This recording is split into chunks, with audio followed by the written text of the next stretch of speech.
Hello programmers, आज हम देखेंगे फाइल हैंडलिंग। तो चलिए शुरू करते हैं। फाइल हैंडलिंग इसके नाम से ही देखते हैं।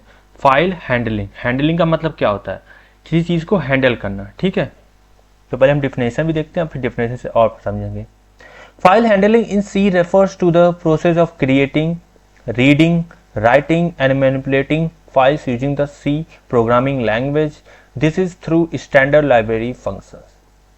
तो इसमें क्या होता है, हमें अपने फाइल को हैंडल करना होता है। हैंडल करने का मतलब होता है भाई मैं इसको हैंडल कर रहा हूँ, इसको मैं क्रिएट भी कर सकता हूँ, इसको रीड पढ़ना हो पढ़ भी सकता हूँ, राइट करना हो राइट कर सकता हूँ, उसमें उस मैनिपुलेशन मतलब कुछ चेंजेस लाने हो वो भी हम कर सकते हैं। ठीक है, और ये सब करने के लिए ना हम ऐसे डायरेक्ट नहीं कर सकते हैं, हम कर सकते हैं कोड के through. Code means library function, यहाँ पे लिखा ना स्टैंडर्ड लाइब्रेरी फंक्शन है उसके लिए, तो उसका यूज करके हम इसमें कर सकते हैं। ठीक है, चलिए आगे देखते हैं।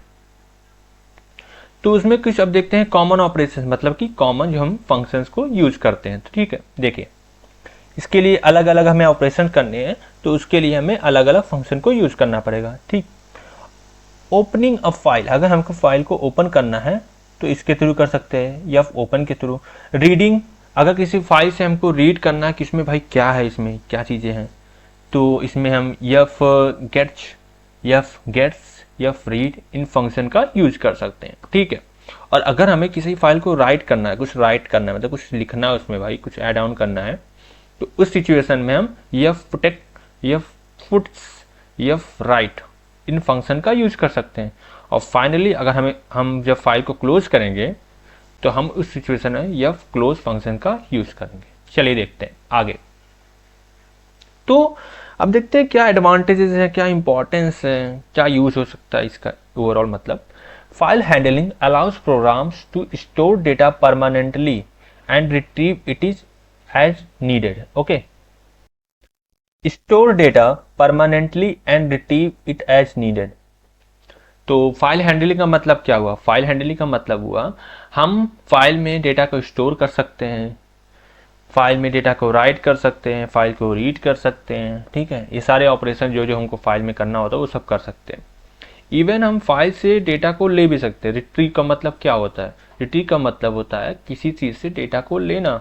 ठीक है, जैसे कि डेटाबेस से डेटा को लेना हो गया, फाइल से डेटा लेना हो गया। ठीक है, चलिए